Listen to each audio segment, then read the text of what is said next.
Welcome back to the LEC ahead of our marquee match of the day. Spring finalists Team BDF are facing off against the winter champions G2 Esports. Oh yeah, I want to go there. This is what they've been up to in their player break, lads. They didn't make it to the beach. They had too much hard work to do. And they said we don't have sandbox in League. We got that right there. Perfect. Their room is so much better than ours. Yeah. I I actually quite often get jealous when I walk by the player room because they got like nice fruit. You know what I mean? Like they got like fresh night fruit. They get the good stuff. Yeah. Who we do get you like think? Sorry to you're complaining. We get plenty of snacks. We're looked after very well by not Jayce healthy and the snacks. crew here. That's my problem. Well, fine. Just bring your own apples in. Okay, Grow well, a tree fine, or I'll bring something. my own apples. But when it comes to BDS, obviously they're great with their walk-ons, but the party team are Mad Lions. They forgot their speaker today. We're talking to Elio earlier on the desk, and afterwards usually we're quite like, where loud. was the music? Where was the party? Because we're obviously having a party for Pride on the desk today.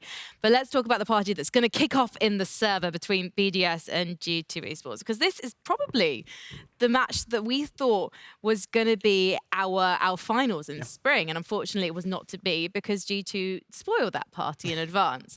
But then B2S,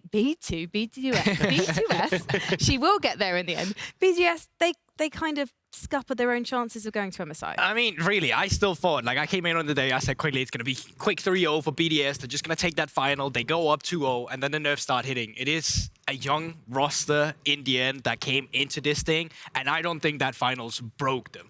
My expectations for BDS is that they will still be a scary team. They will still be a team that not only has a good meta ahead of them, has Crownie on AD carry ahead of a good meta on them as well. And yeah, it sucked. Mad Lions kind of became their kryptonite, not just for BDS, but for G2 as well. So yeah, it was a rough one, but I have high expectations of BDS going into this play. Especially since nothing's really changed for BDS, right? For them, it's kind of business as usual. When you look at, well, we're still going to play tanks on the top side, we're still going to have facilitators mid, and then we're just going to look to try and play around Crownie. I mean, he's the self-proclaimed best of Helios right now, so essentially if he can pick up that champion and actually play for these late game team fights, I think that's where they're going to rely on. And right now, I just don't really see why they need to try and change much coming through from spring, which is why I think everyone's rating them so highly.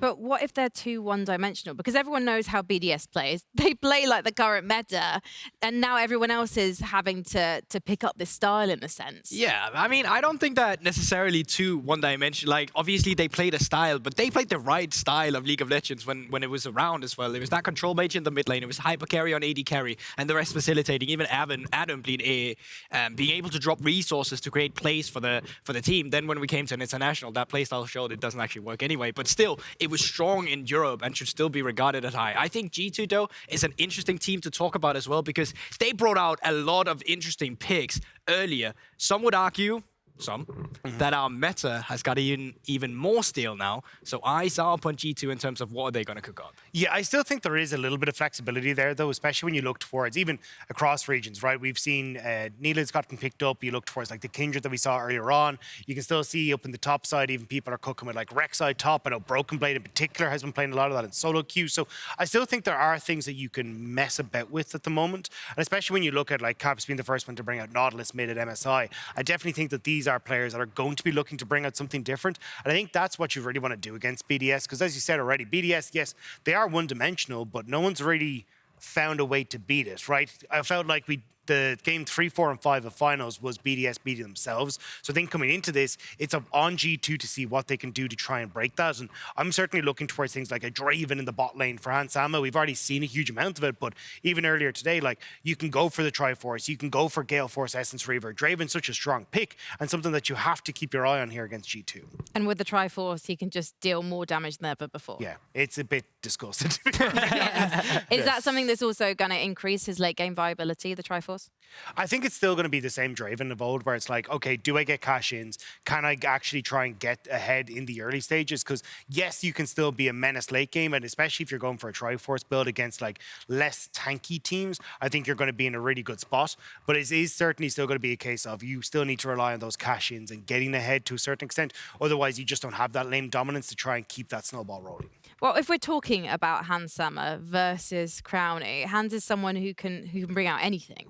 I mean, for sure, but I think Hans Summer as well definitely looked stronger on things that was more lane dominant rather than things that was looking into the hyper carry late game thing. And I don't think that just came down to him as a player. I think that came down to G2 specifically as a team. I just think the bot lane matchup in general is so interesting because in winter, Hans Summer was by far the best AD carry we had. Then in spring, well, it was Crownie, and now you're just having it again with them two going up against each other. And surely when we look at style, then Hans Summer, when he was playing the Dravens, of course he's going to be better on that. But when you look at a champion like Seri, I'm going to give the edge to Crownie. He's been phenomenal in terms of how he's actually not only just piloting laning phase, but understanding his own position in a lot of team fights. Yeah, and I think that's why a lot of this is actually going to come down to like how does Yike try and play around this bottom side as well, because I think we've kind of seen two very distinct styles when you look at LPL and that and LCK, which is like we have teams that have gone, right, this is a bot lane focused meta. We are going to play 2-3-man dive bot. We're going to play your Elises, your Volley Bears, all Vi's, just try and kill the enemy AD carry. But there's also been a bit of a split as well, where you're seeing people go towards things like a Kindreds and Viegos, where it's like, oh, well, if mid and bot are crashing at the same time, let me invade the enemy jungle. Let me play to try and set up my jungler as a carry. And Yike can play both styles.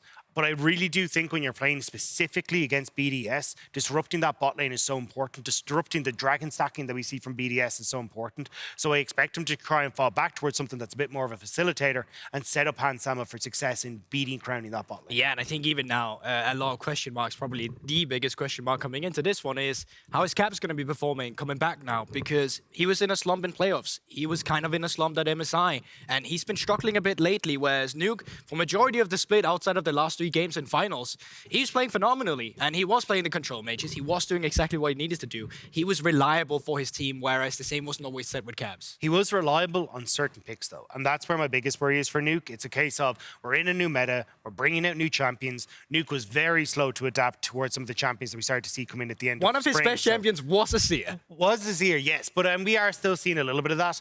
But still, like, you try and play the Syndra and stuff like that, but that was even still a little bit shaky. Yeah. So I definitely think if you're looking at, okay, well, if Azir is the only thing we have an answer for, like, I need to see him performing on things like a Nico. I need to see him bringing out things like the Annie. These are picks that are just too strong to let through a draft and not be performing on. So I really do think it's going to be on Nuke as well to see just how well he can perform in this new meta. But I really want to see if actually Nico does get through the draft, because so far she's being banned left, right and centre. So yes, you are absolutely right, party pooper Guldborg. She's probably not going to get through. We're probably going to see at least Yumi or Emilio, probably both. Who knows? Because as we know, it's G2. Anything can happen. So let's see what happens as we head onto the Rift with Vedi. Happy birthday again, Frankie. You take it. You do it. Thank you very much, Frankie. Yeah. We're excited to be here for G2 versus BDS. As mentioned, expected finals from last split. True. Didn't end up being the case, as Mad Lions were able to make their miracle run through the lower bracket. But G2 definitely had a stronger performance at MSI, getting themselves a bit of revenge. And now we'll see... Winning a game? Yeah, well, no, they beat Mad 3-0. Yeah, but Mad didn't win a game at MSI. True, right? yeah. So. I mean, yeah, that was a bit of a disappointment. But we'll see. G2 are the innovators. This seems to be the meta for BDS. This who comes out on top as we get into Game 4.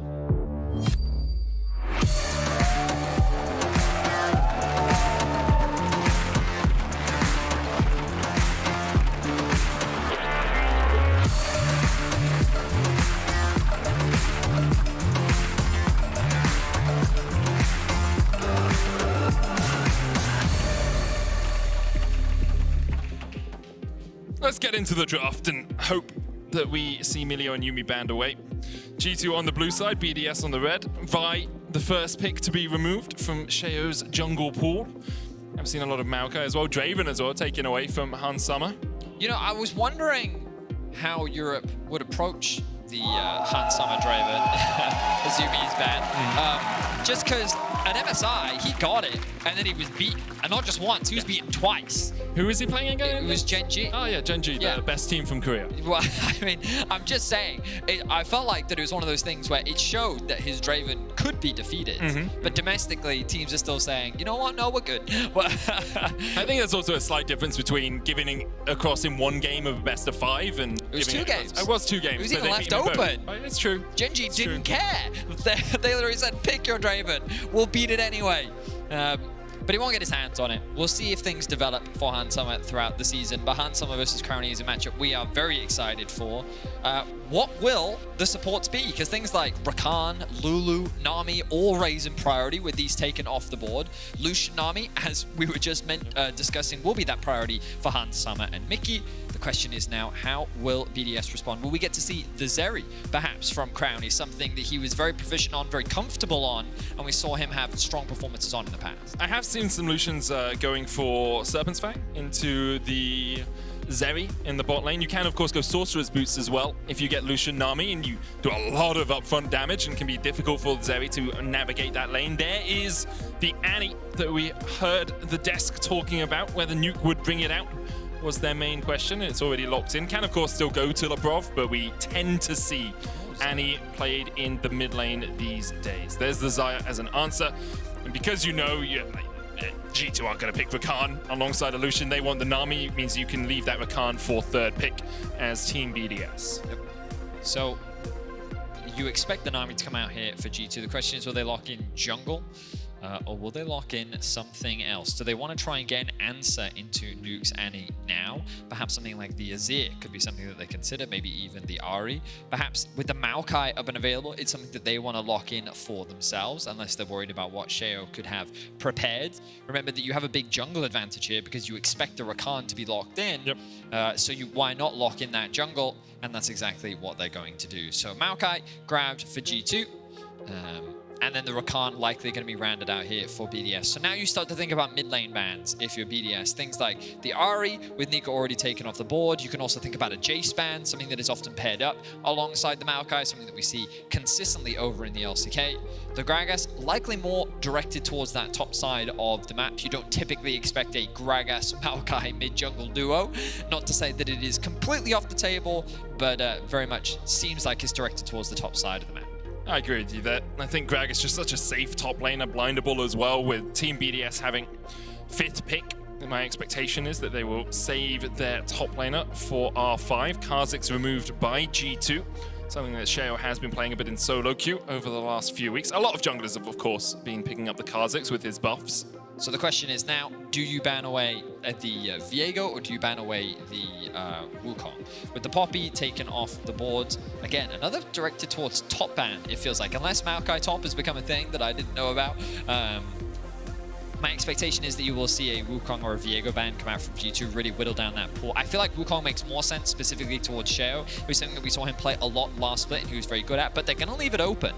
They're saying that we're more than happy for you to play that Annie Wukong combo, and instead they're worried about this Sion coming out topside, and the Viego will actually be locked in. So a bit of a surprise twist here for BDS. It does give you a huge amount of burst. Annie Viego, especially if the Annie lands the stun, long range Q, hits the stun, Spectral Maw comes in, Tibbers can come down, Heartbreaker comes down, and one person dies pretty much immediately. And then, of course, Viego gets resets. But straight away, G2 going for Renekton, Jayce, AD mid and top lane alongside the AP threat that Maokai can be. We see him tend to go towards a little bit more of a tanky build these days, and as soon as you see double AD, it's like, okay, Malphite top, yep, rock for Adam. Well, G2 have drafted themselves a very early game focused comp. And you have a lot of options as well. You can look to try and play through your bot side of the map. You can commit to a 3-side top side play. Renekton has a lot of agency in the early game, especially against someone like a Malphite. Remember that W can shred through those shields very effectively. And G2 have a lot of early game options. In terms of scaling, I think that BDS do scale a little bit better. Largely because of their ability to start fights. Their wombo combo is very powerful with the Annie, Rakan, Malphite, and then the Xayah safety that she has with her ultimate means that she can mitigate things like the Maokai ultimate, which is really G2's only reliable form of engage, unless you consider the Nami follow-up more so. I consider it more of a disengage tool, but against the fast engage that BDS have for themselves, I don't know how effective it will be in that capacity.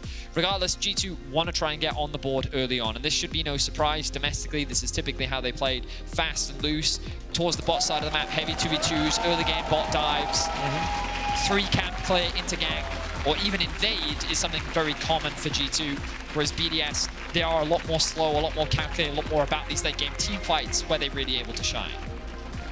And we'll see if they can come back to the form they ended spring on. Of course, not the final 3 games, but everything leading up to that moment was good for BDS. G2 trying to bounce back and get their way back to the top of the LEC.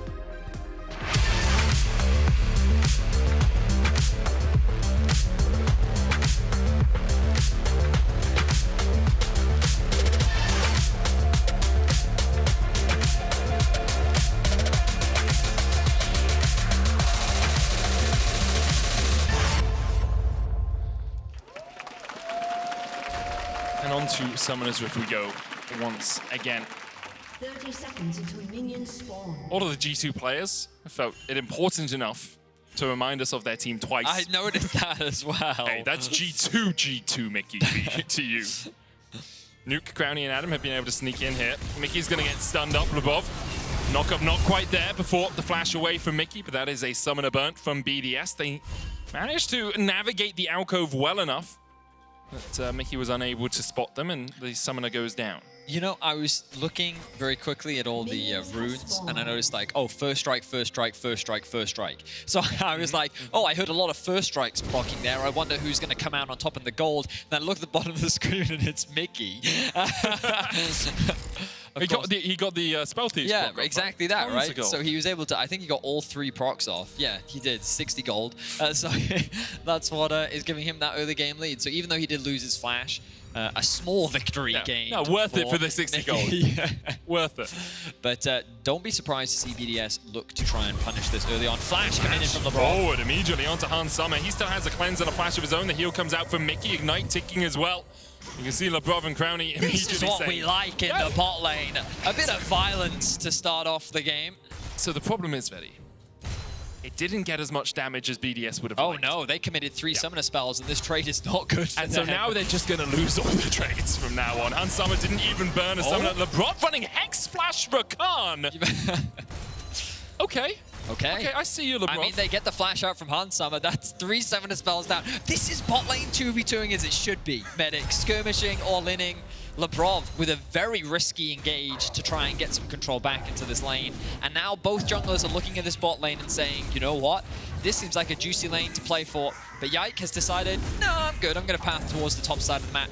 Wouldn't be surprised to see the G2 bot lane even consider an early base. They have invested that early bot river vision to see if Sheo will look for an early gank. And Labrov already trying to get a recall off. Adam and BrokenBlade trading in the top lane. BrokenBlade, as you say, using that empowered Ruthless Predator, the W, to work through the shield of Adam.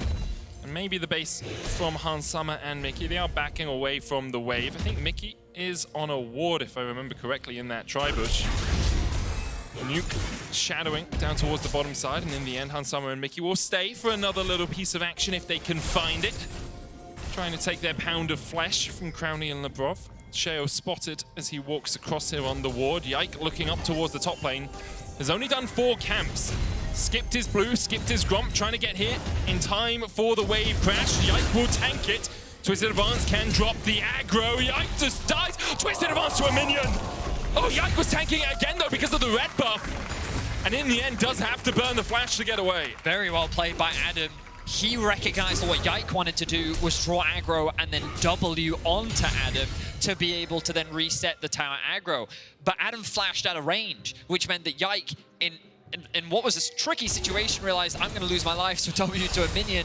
But as you quickly noticed, Medic, the red buff re-aggroing Yike means that he's forced to flash. Well played there by Adam, able to get away from what could have been an early, well, setback for the top laner. As Sheo now moves into the enemy jungle and steals away those respawns to the Raptor camp. Yike gonna look to do the same on the other side. And we'll see if Adam surviving that leads to a tectonic shift in the top lane matchup. Played his steel caps now complete for the Malphite. BrokenBlade's just gonna back and start building his first item. Razorbeak's traded between the 2 junglers. Sheo gets his first recall off and goes double longsword as expected. Mickey and Hans Summer winning out the 2v2 in the bottom lane. As we kind of foretold, prophesied after the initial foray of action. It's going to be about a 10 CS lead or so, but this cannon minion should be gifted over to Crownie with the Relic Shield. In the end, Crownie doesn't lose too much, and with 6 minions here, should be able to catch up that CS deficit, although he did miss 1. So he only ticks over to 31 in total. Sheo leveraging the push that Nuke has in mid. Nuke doing a really good job in this mid lane 1v1. If you look again at this vision that's kind of hovering around this mid lane, you can see this control on the top side river, but also it's this ward in particular that Nuke is consistently maintaining, moving into that bot side and just making sure that with his prow, he's maintaining that vision control, and our observers highlighting for it as well. Thank you so much, observers. But BDS, maintaining that control. What we're used to from them, when we look back at their success from last split, it was a lot of early game control and fantastic team fighting. Often we would see some of the crazy picks from Adam and some lane dominance. But really, when we saw BDS at their weakest was when teams were attacking Adam in the top side of the map. And on this Malphite, so far he's been able to weather any early game storm that G2 have tried to throw at him. Now has the ultimate as well, which gives you both an extra escape tool, but also a little bit more threat if people try to dive you. A knock-up CC can be pretty difficult to deal with. Sheo working his way down towards the bottom lane. Mikyx's flash is back off cooldown. Hans Summers has, I'd say, 15 to 20 seconds to go, judging just from the little icon at the side. And in the end, it's much ado about nothing as Sheo decides to start up the Drake. Perhaps wondering if Yike is going to join the fight. Crownie and Labrov forced back a little bit. Yike doesn't have a flash. Sheo loses a bit of health as Nuke trading with Caps. The Tibbers, that was buffered a year in advance, and I'm sorry, but in the end, Nuke has to burn the flash to escape. Caps almost takes him out. The Tibbers a mile wide. I really think that was just fantastic response from Caps, because once you hit level 6 on Annie, what's the go-to play? Drop the full combo. All in here from BrokenBlade. Adam still has the ultimate. Should be able to escape from it. BrokenBlade still trading He's in. waiting for cooldowns. Okay, the level up from Adam is going to dissuade BrokenBlade from going for the dive. But Caps knows that the stun is on Tibbers, so as long as he dodges Tibbers, there's nothing to stop him from committing to the fight with Nuke. And he saw, well, I guess it was a prediction as to where he believed the thing was going to go. Going behind me, and so I'm then he walk immediately back. engages the second that it comes out, so he's able to completely dodge that. And then he just hard commits onto the Annie and is able to force the flash out from Nuke. Great awareness there from Caps and really good response. A sidestep from Caps, it seems, in the mid lane. Means that Nuke does have to burn his flash. Obviously, very impactful when it comes to fighting later on. The Dragon was stopped by BDS because G2 came and answered them. Labrov taking a big chunk there, and that's the power of the Lucian Nami combination. Not only the extra damage you get from the Tidecaller's Blessing, or yeah, the Tidecaller's Blessing, but also the passive from Lucian. Whenever you're empowered by an ally, you're doing extra magic damage with those Lightslinger procs. And Summer ticks over 2-6. As does Crownie though, so he has a little bit of security. That blanket of a Feather Storm, in case he is ever caught out, and will use the empowered recall. Oh, that was stopped. I think he was trying to get that into the Tribush. I'm sure there's some tech. Yeah, I feel like I've seen the tech before. If you stand on a specific place on the wall where the two rocks meet, you can actually place it over into the Tribush. And Summer obviously, Mikyx obviously not doing his warm-up warding exercises that all supports have to. Crownie chunked again, the Cullen comes out, there's the heal as well.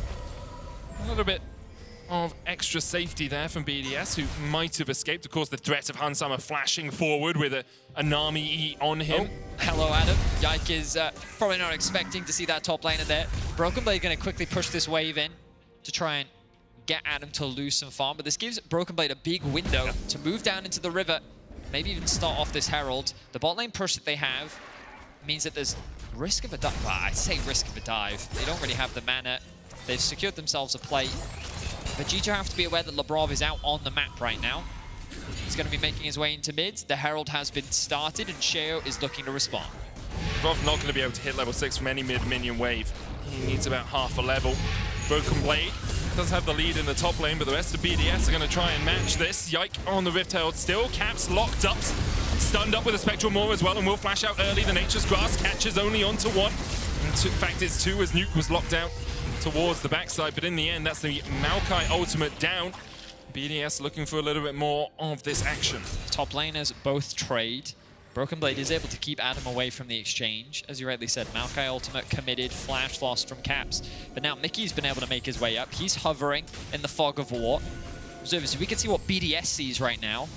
They don't have, well, now they have information that Mikyx is there. Flash forward from Labrov. Nuke looking for the stun as well. They lock him up. The Tibbers comes down. And Labrov takes first blood. That flash beam burnt earlier on gave Labrov free reign to engage. Gave a window for Yike to secure the Herald, but it is BDS that secured that initial pick. Really good punish, knowing that Caps doesn't have the flash. They get themselves on the board, even though they're behind in gold for now. I love that lead for BrokenBlade in the top lane. 600 gold ahead, 2 plates to the good. Adam just trying to absorb as much pressure as he can. In the end, it will be a Rift Hold for Dragon Trade, as Sheo should be able to secure this for BDS. Still the gold lead for G2. Still in an okay position. Static Shiv first for Crownie here on the Xayah. Does give you more wave clear. Not something you always need on the Feather Mistress down towards that bottom lane, but definitely helps out when you are being pushed in. I wonder when G2 will look to use this Herald. Top is, in theory, an easy option. A little bit more damage onto that could secure them 2 plates, but maybe they just want to prioritize getting Handsome and more gold. And you look at that bot lane tower, with the control that they have right now, the push in bot wave, looks like Caps is able to, I expect him to get that next push in the mid wave as well. They do have options where they want to drop it again. We've been seeing more so on this patch, the Herald is primarily used to just secure that gold rather than to convert it into big towers. Handsome with the ultimate. Yeah, look, Labrov's going to be caught as well. Crownie can always ult out here, but Yike was collapsing from the top side of the jungle. Labrov caught out, dashes back to Sheo. Just able to escape, does eat a sapling in the back as he manages to work his way back towards the jungle. Crownie chunked, Labrov the same. That means this tower free and clear for G2 to chip away at. You can see Yike is standing around mid. There was an opportunity to use the Rift Tail down towards that bottom lane. Nature's Grass comes out, and maybe this is the sign that Yike will pop down the Herald in mid instead. Nope, going up towards the top side of the map. That's where the pings are right now. They know that TP behind, TP behind. In the bottom lane now, Sheo. Look for Caps in the mid lane. Still no flash on him. Nuke has a flash, but Adam, TP behind, counter TP out from BrokenBlade as they try and answer Adam. In the end, Summer and Mikyx able to walk out of that one with a bit of help from their top laner. I mean, I don't think that BDS are too upset about that play because BrokenBlade ended up losing, I think, a wave and a half, 2 waves in the top lane. In an ideal world, G2 would have committed the Herald top and they would have been much better off. They've been able to secure an entire tower with all of its plates in the top lane.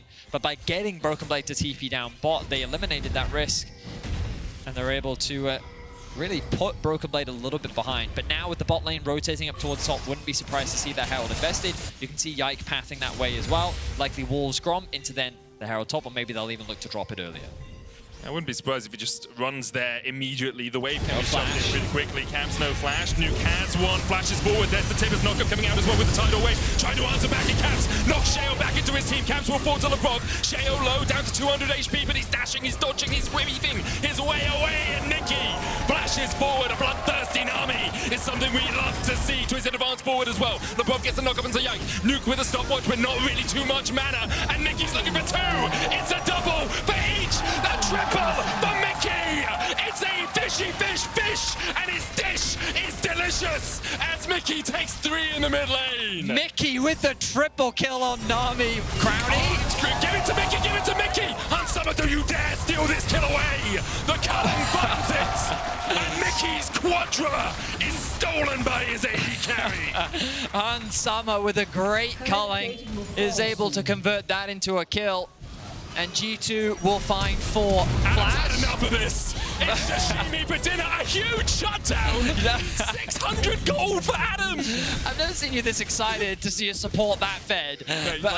As a support, these are the moments you live for. The rest of the game are thankless. This moment, yes. And then your team says, KS a noob, can't believe you do that. That's going into the highlight reel. Mikyx's clips, 1 out of 1. Of course, incredibly talented player. And Mikyx able to bounce back from what would have been a really great play from BDS. They're trying to punish the flashless Caps. BrokenBlade has now found Crownie. No sums. No sums, no ultimate, and nowhere to go for Crownie.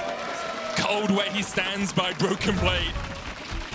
And it's his first kill of the game, but he has been dominant in that top lane. Riftail does get the charge in, doesn't take the full turret. But after plates had fallen, so not as much out of that Rift Hold as you would usually get. But you look at the map state right now. G2 secured the bot tower. They found themselves 4 kills in mid. They're close to securing the top tower as well. And G2, they wanted that early game lead, and they've been able to find it. Not in the way that I think we were expecting, with Mikyx getting himself a triple kill. But I think what was crucial was Crownie dying back-to-back.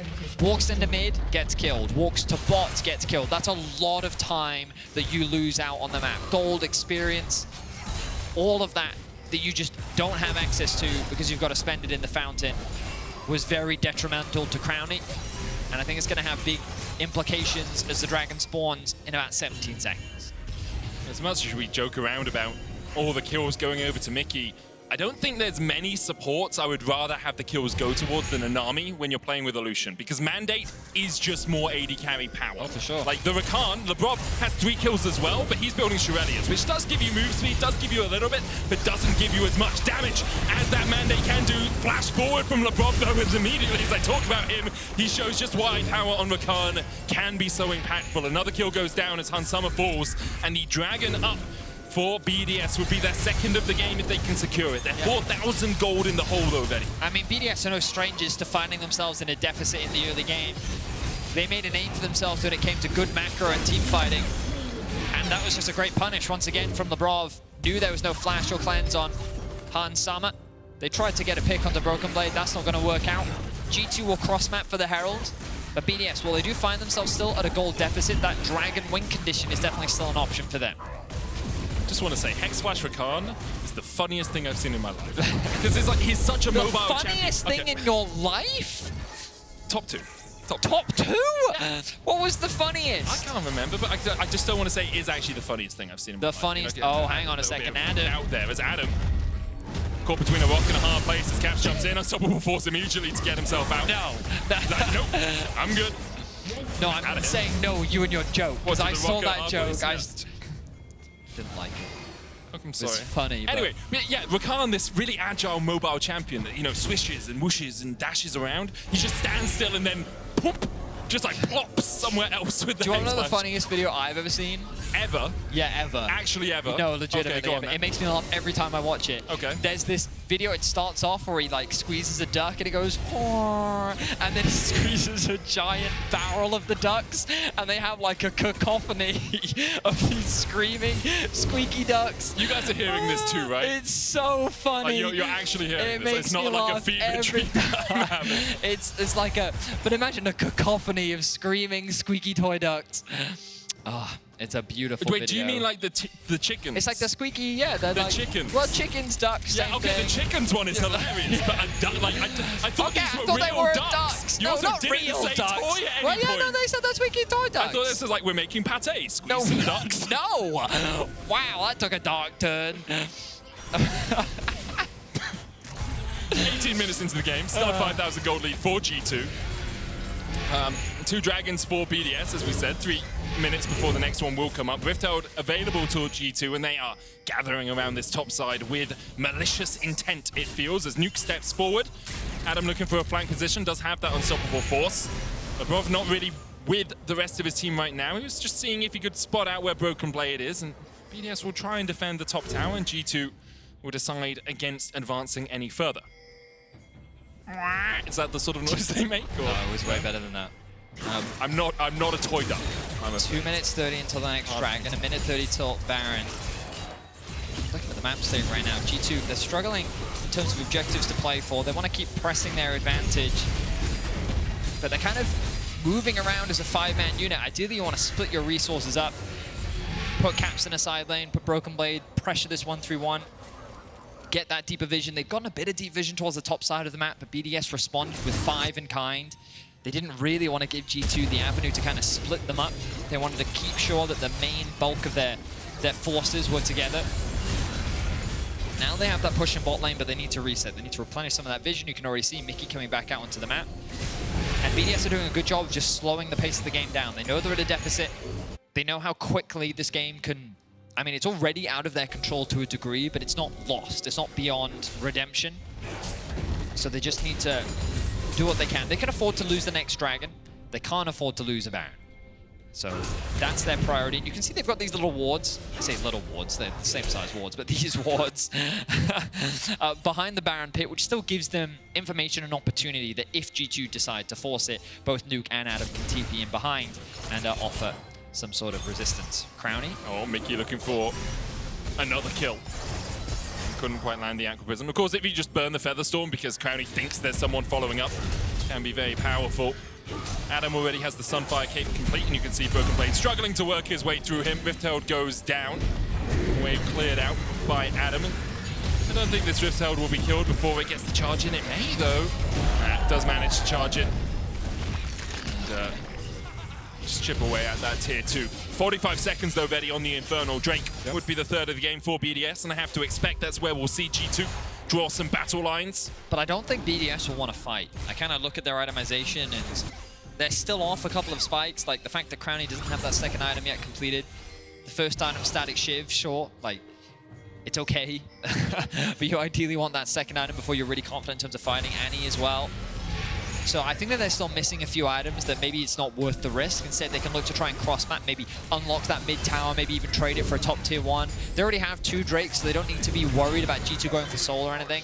But right now, they're posturing to contest this. That top wave is unanswered for. Half HP just from 2 saplings. It's so difficult. Ooh, W into the wall. Has to dash away, as you say. Grand entrance into the wall means have to disengage. Couldn't get away. Yeah, they need to back off. No quickness means that really BDS should not be looking for this fight. But they might. They may, Vedi. TP into the mid lane. Adam looking for a bit of a flank. G2 start to disengage. Sheo going forward. Lands the stun onto BrokenBlade. Adam chunked away by Caps. BrokenBlade in the pit. Caps in kept at bay by Adam. Labrov. Quickness onto the backline. He immediately goes in, and Hansomo immediately goes down. BrokenBlade dives in onto Crownie, though, and that's 2 quick kills over G2. Adam trying to do everything he can. Sheo trying to dodge away from Caps. Dashes back in with a heartbreaker, but a double over to Yike and Sheo. The last man standing. Caught out by Caps. And an ace for G2. BDS getting that initial pick onto Hansomo looked so promising, but they had no answer for BrokenBlade. He just did so much work on the backline, tearing apart BDS.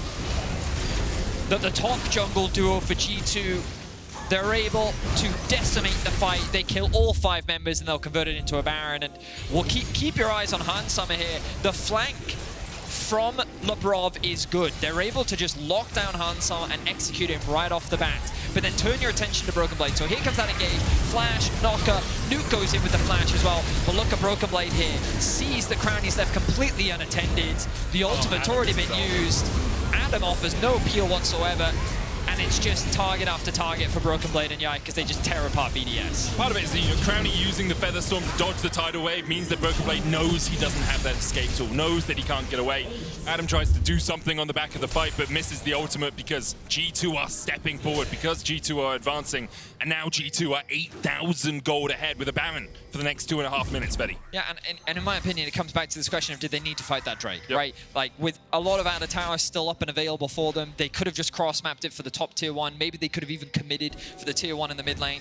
Instead, they decided to go for the fight with this Renekton who had 2 fully completed items. And again, removing Lucian from the fight, ideally a great start. You committed so much to getting that initial pick that you then had nothing left to deal with the other damage threats on G2. And in this mid-game, where a lot of these scrappy champions are at their strongest, trying to force that fight, I think was a big mistake from BDS. They find themselves now at a massive deficit. The Baron buff on G2's shoulders. They're going to play the 4-1. They have 4 members down bot, 1 in mid. BrokenBlade should be largely uncontested in the isolated 1v1, so he can maintain that pressure. Crownie's being left to wave clear as G2 know that there's a low health tower in bot, so they're going to keep that pressure up. Look at the damage on the Nuke as well. Cap's very much online. BDS's wave play really lacks in terms of range, unless Crownie is there. And Adam can slap some things, Sheo can try and do the same, or chip away at them with their sword. Nuke needs to be trying to keep that stun up, otherwise he's cycling through his spells, and even those don't have the longest range. G2 pushing on 2 fronts. Caps just walking between the 2, making a little trek through the jungle. Hansomo and Mikyx were now joined towards this mid lane. Adam stepping forward, Crownie dodging away from the accelerated shock blast, and you can see Adam still fallible, or at least killable, if enough culling shots go into him, down to half HP. Does have 2 items complete on the Malphite. Gonna be a little bit tricky. Backs right in front of the face of G2 there. Kind of baiting them into trying to take a battle. And now we'll be back with those home guards. G2, though, should be able to get the tier 2 here, no problem. Sheo dashing away. Labrov hex flashing forward once again. In the end, the Baron power play will be about 3k for G2. They might look for a third tier 2, I think it would be perhaps a smidge greedy here, Betty. I think they're okay, actually. 20 seconds? Yeah, actually, you might be right. Yeah. It's mainly because they can push this extra wave in mid. Like, I don't know if they'll be able to get it, but there's no reason not to. The Yike ultimate will be dropped. And Nature's Grass comes out, but Malphite very happy to tank that the tidal wave into the Aqua Prism. And Adam's like, okay, cool. CC me all you like, but in the end, the wave will fall. Baron will fall off. And G2 have a 10,000 gold lead 25 minutes in. While G2 are down in Dragons, I think that with a composition like this, prioritizing the Herald makes way more sense. Yeah. I think that by funneling more gold into your carries as quickly as you can, just gets these champions online quicker, and it makes them stronger as you approach the mid game. So while they can now sort of recoup the losses in terms of the Dragons, they were able to find what they wanted, which is those early fights. They were strong enough at the third Dragon to be able to come out on top. And now they find themselves with a 10k gold lead on the dot. And with the next Dragon spawning, that will be their next major objective. Wouldn't surprise me if they need to wait for the next Baron, and that'll be BDS's best window to hope for a comeback. But as the gold gap grows, it's only going to get harder for BDS to bounce back. A little bit of a interesting itemization choice here. I'm not going to say unique, because I'm not sure if it has happened somewhere else in the world, but it's Imperial Mandate 3rd on a Maokai. Demonic for the extra AP damage on the saplings. Radiant Virtue, obviously, for the extra healing off your ultimate, and then Imperial Mandate because you're CCing a lot of people. So you're going to have a lot of damage coming out from the rest of your team. Whenever you slow or immobilize someone, you do damage and mark a champion, and then if someone consumes that mark with an ability or an auto attack, does extra magic damage. So I mean, I guess like that's the whole idea, right? Yeah. And he's likely going to be working alongside BrokenBlade, so and it works off saplings as well. for sure. Because they have that slow. Labrov once again looking for that same flank. TP comes in from Adam, now going to be with the team from the start of the fight. Drake down to 6,000 HP. Labrov chipped away by Caps, forced away as well, but with the Nature's Grass coming out, the Dragon resetting the tidal wave used. Crownie in the pit, and Yike will secure the Dragon. Crownie has to flash out. BrokenBlade absolutely ripping BDS to shreds. Adam looking for some sort of small consolation prize, but even Mikyx will not fall. Only Hansama goes down for G2. And now they can look to push in and break open the base of BDS. BDS keep getting kills onto Hansama, but he is not the threat in this game. This top jungle duo of BrokenBlade and Yike are just causing devastation in the fights. And there is no response from BDS. Crownie's able to flash away to safety in the exchange. But he has to watch as his base begins to crumble. The Dragon is secured by G2. A tier 3 tower is secured as well. Let's jump straight into this replay. BDS kind of get funneled into the Dragon pit, which makes it very easy for Yike to get a great ultimate off.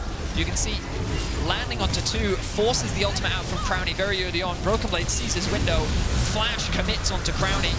Hansama does get rooted by the feathers, then knocked up by Adam, and then the commitment from Nuke means that he loses his life, but it really is just a consolation prize. Caps is completely untouched. Yike is full HP as well. And that ended up being a 4-for-1 in favor of G2. And you might wonder why G2 didn't take the inhibitor off that push. Well, Baron was spawning in 30 seconds, so they wanted to reset, make sure they could set up around this before going for the inhib. Now they have mid lane control. They've already broken the inhibitor tower, and they have Baron control, and BDS really can't do much to step into this darkness. Do you want to know a fun fact? Yeah, hit me. So I was looking at like the kill participation. I was like, oh, Yike is at 10 and 8 for BrokenBlade. Mikyx 13 out of 14 because of the triple kill he got earlier in the game. Baron started for G2. Sheo looking to steal. Yeah, TP coming in from Nuke as well. No real way for BDS to get around this pit. Sheo can, of course, Heartbreaker in, flash out, or do that in reverse. Baron down to 3,500. Yike is probably going to ult to try and zone them away. Someone's going to ult with the Cullen. Nuke Shirelli out.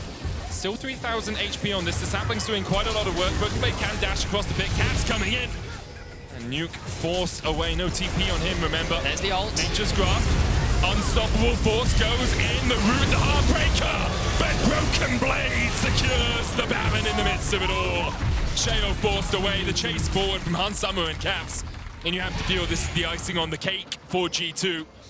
Sheo's going to try and dodge away, and does manage to escape as G2 realize a kill on the jungler doesn't really mean too much, but a top lane tier 2 can continue to accelerate their lead. Yeah, they realized that it would have been a potential waste of time to run around trying to chase this Viego. Instead, their eyes are on the bigger prize of securing the game with the Baron buff.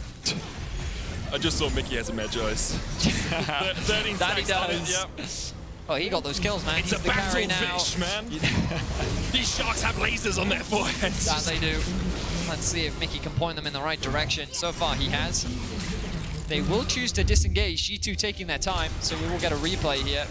So the poke from Caps is significant, forcing Nuke out of the fight. Yike waiting for the right moment, throws the ultimate down. Adam sees this window, ulties as well to try and buy time for his team. Then Sheo goes over the wall. The smite doesn't quite connect. Like, honestly, I could not track what the smites were doing in that fight. All I know is, I believe it was BrokenBlade that ends up securing the objective.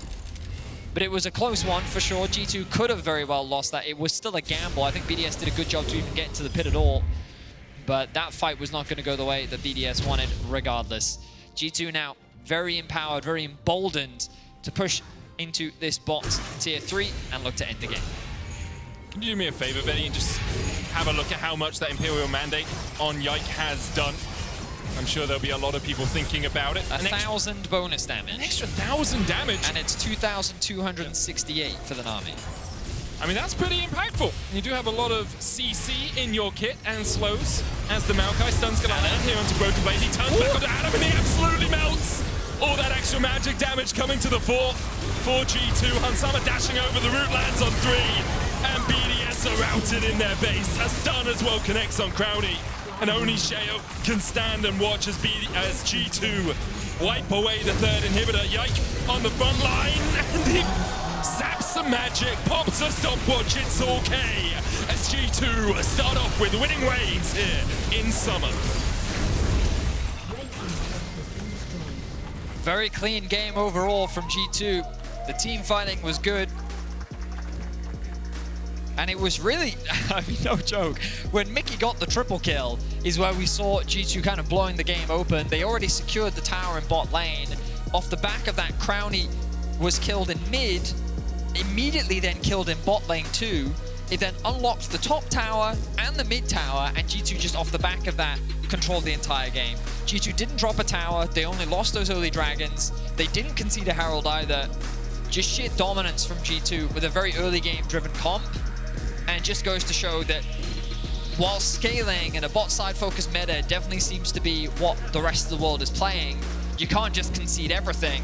And with the right comp, with the right level of aggression and map play, you can build up some pretty significant leads in the early game. Oh, definitely. And credit to BrokenBlade in the top lane. He did that. Oh, yeah. Especially, obviously, did have some help at times from Yike, but overall, G2 just outlaned, outplayed, managed to get that advantage, and then never really took their foot off the gas. It was pedal to the metal the entire game. I mean, Mikyx involved in 20 of 21 kills. Yeah, good job. Like, I really think that this game was very much about Mikyx, Yike, and BrokenBlade. Not to say that Hans and Caps played poorly. Hans was dead for every Hans fight. didn't Like, get to wasn't his play. fault. He just was died. Constantly attacked. And it looks like that the player of game vote agrees with us. You can vote at LEC on Twitter, BrokenBlade, Yike, Mikyx. I think they're all excellent choices. I think that they were all very impactful in this game and they all performed at a very high level. Of course, not all doom and gloom for BDS, only their first game of the split. Losing to G2, of course, no shame in that. It's a very tough opponent to start off your season. But overall, BDS, I think the lens is still very much on them. Was last split a fluke, or is it what we should expect at the level of BDS to bring? Of course, only game 1, but that doesn't mean that people aren't keeping a close eye on the level of this team. Game 1 of 9. You only have 9 to do it. After the break, though, we'll have Mikyx join Guldborg at the Telestrator and an extended interview with BB and Caps. Don't go anywhere.